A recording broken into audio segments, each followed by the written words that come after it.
FOMC minutes के बाद अब जैक्सन हॉल संगोष्ठी शुरू हो रही है, जो बुलियन मार्केट की दिशा तय करेगी।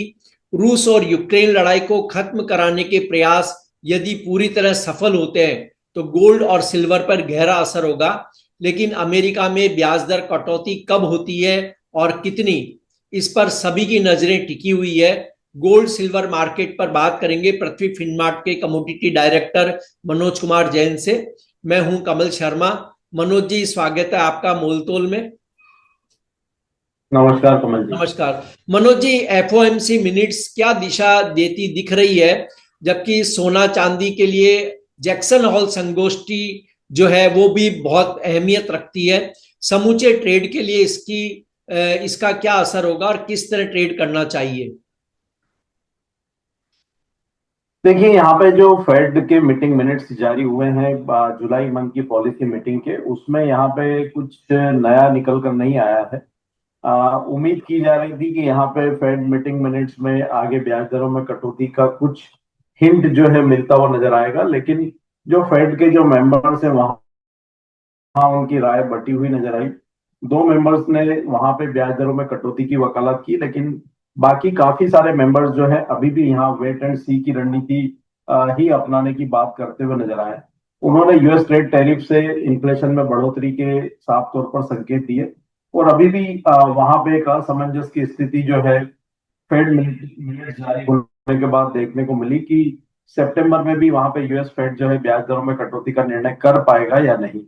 उसी के चलते आज हम देख रहे हैं कि फिर से एक बार जो कल बढ़त सोने और चांदी में देखने को मिली थी, फेड मिनट्स के बाद फिर से वहां पे सुस्ती जो है वो आती हुई नजर आ रही है कमल जी। जी। और मनोज जी, जो फेड के कुछ सदस्य आपने कहा कि जिनका रुख थोड़ा सा लिबरल था, लेकिन अधिकतर का रुख था कि ब्याज दरों में कटौती नहीं हो। लेकिन अगर कटौती के कोई आसार आपको दिखते हैं ये जैक्सन हॉल जो मीटिंग है उसके बाद में, या अमेरिका की अर्थव्यवस्था पर जो दबाव है वो हालात जस के तस बने हुए हैं? देखिए, जैक्सन हॉल में कोई पॉलिसी का निर्णय जो है वो नहीं होता है, लेकिन यहाँ पे जो यूएस फेड चेयरमैन है, ये उनकी आखिरी यहाँ पे एनुअल समिट में स्पीच होगी इस बार।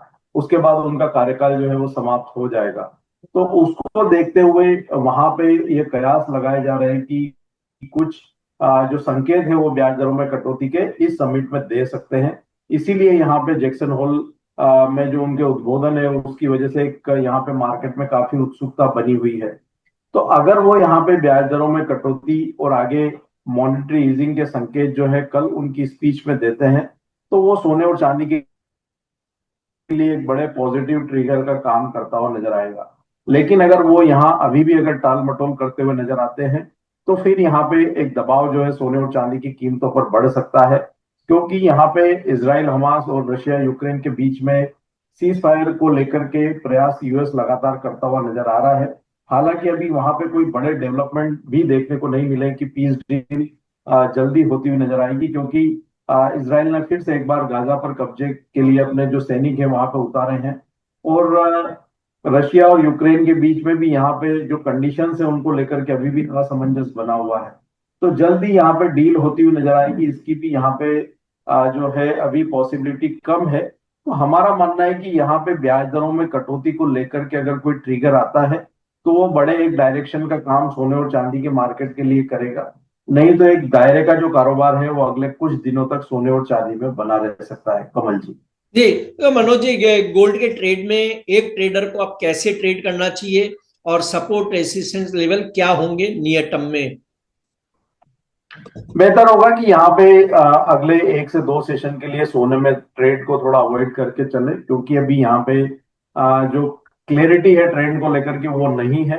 अगर यहाँ पे फेड चेयरमैन की तरफ से ब्याज दरों में कटौती का डायरेक्शन आ जाता है, तो वो फिर एक सोने के लिए पॉजिटिव ट्रिगर का काम करेगा। लेकिन हमारा मानना है कि $3,280 सोने के लिए इंटरनेशनल मार्केट में मजबूत सपोर्ट बने रहेंगे। तो अगर यहाँ पे फेड चेयरमैन की तरफ से ब्याज दरों में कटौती के कोई संकेत नहीं आते हैं जी। और उसके चलते कीमतों में गिरावट आती है, और 96-97,000 की रेंज में अगर सोना आता है, तो वो फिर एक बार वहां पे बाइंग की अपॉर्चुनिटी के रूप में देखना चाहिए। $3,400 यहाँ एक इमीडिएट रेजिस्टेंस बने हुए हैं। उसके पार अगर कीमतें निकलेगी तो फिर से एक बार $3,450 को अप्रोच करती हुई नजर आएगी। भारतीय बाजारों में 1,01,100 अक्टूबर वायदा के लिए एक इमीडिएट रेजिस्टेंस रहेगा, और उसके ऊपर अगर कीमतें सस्टेन होगी तो फिर से हम कीमतों को 1,02,200 तक जाते हुए देखेंगे। तो यहाँ पे फेड चेयरमैन की स्पीच तक मार्केट में नई पोजीशन के लिए वेट करना चाहिए। ब्याज दरों में कटौती की अगर डायरेक्शन आए तो फिर वहां डिप्स में बाय की रणनीति रखें, या अगर उनकी तरफ से कोई सकारात्मक संकेत नहीं आने के चलते भी अगर दबाव आता है तो नीचे के स्तरों पर बाइंग करें, वर्तमान लेवल पे बाइंग को अवॉइड करें। 97 से 96 600 की रेंज में बाय करें, 95 के नीचे के स्टॉप लॉस लगाकर। ऊपर में 1,01,100 और 1,02,200 वहां तक के लक्ष्य रखे जा सकते हैं। चांदी की अगर हम बात करें तो जी वहां पे ट्रेंड जो है सोने के मुकाबले थोड़ा बेहतर दिखता है, और हमारा मानना है कि चांदी 35.80 के जो अपने सपोर्ट जोन है उसको होल्ड करती हुई नजर आएगी इंटरनेशनल मार्केट में। $38 एक यहाँ इमीडिएट रेजिस्टेंस है, उसके ऊपर अगर कीमतें सस्टेन होगी तो फिर से हम एक बार 39.40 से $40 तक कीमतों को जाते हुए देखेंगे। तो चांदी में भी थोड़े डिप्स का वेट करें। यहाँ पे 1,10,000 के आसपास अगर चांदी आती है सितंबर वाला तो वहां पे बाय की रणनीति रखें, 1,07,700 के स्टॉप लॉस से। शॉर्ट टर्म के लिए टारगेट 1,14,000, और थोड़े से मीडियम अवधि के लिए 1,16,000 तक के टारगेट वहां पे रखे जा सकते हैं। कमल जी। जी। तो मनोज जी, देखिए मार्केट ठीक है, रेंज बाउंड है या अभी उसको दिशा नहीं मिल रही है, लेकिन मौजूदा प्राइस पर सिल्वर कितनी आकर्षक है किसी ट्रेडर के लिए? वर्तमान भाव में सोना और चांदी दोनों में यहाँ पे वेट एंड सी की रणनीति रखना चाहिए। चांदी हालांकि सोने के मुकाबले ज्यादा प्रोमिनेंट दिखती है, लेकिन यहाँ भी थोड़ा सा डीप का वेट करें, क्योंकि अगर कोई भी नकारात्मक संकेत ट्रेडर की तरफ से आएंगे तो वो चांदी की कीमतों पर भी जो है दबाव बनाते हुए नजर आएंगे। तो 1,10,000 के आसपास कीमतें आए तो वहां पे बाय करें, 1,10,000 से 10,500 की रेंज में कर सकते हैं। 1,07,700 का एक पोजिशनल स्टॉप लॉस लगाकर चले।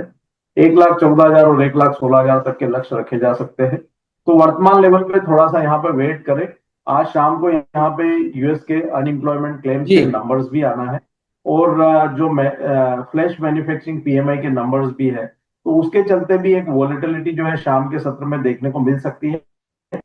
तो निचले स्तरों पर बाय करें, ऊपर के स्तरों पर यहाँ पे कोई भी पोजीशन बनाने से बचना चाहिए। कमल जी। जी। मनोज जी, आपका कोई डिस्क्लेमर? सोने और चांदी के फ्यूचर्स मार्केट में मेरी कोई व्यक्तिगत पोजीशन नहीं है कमल जी। इनके ईटीएफ्स में मेरा एसआईपी के थ्रू निवेश जरूर रहता है, और कोई भी ट्रेडर या निवेशक सोने और चांदी में कोई भी ट्रेडिंग की रणनीति बनाना चाहते हैं तो अपने वित्तीय सलाहकार की सलाह से ही बनाएं। आपका धन्यवाद, शुक्रिया मनोज जी।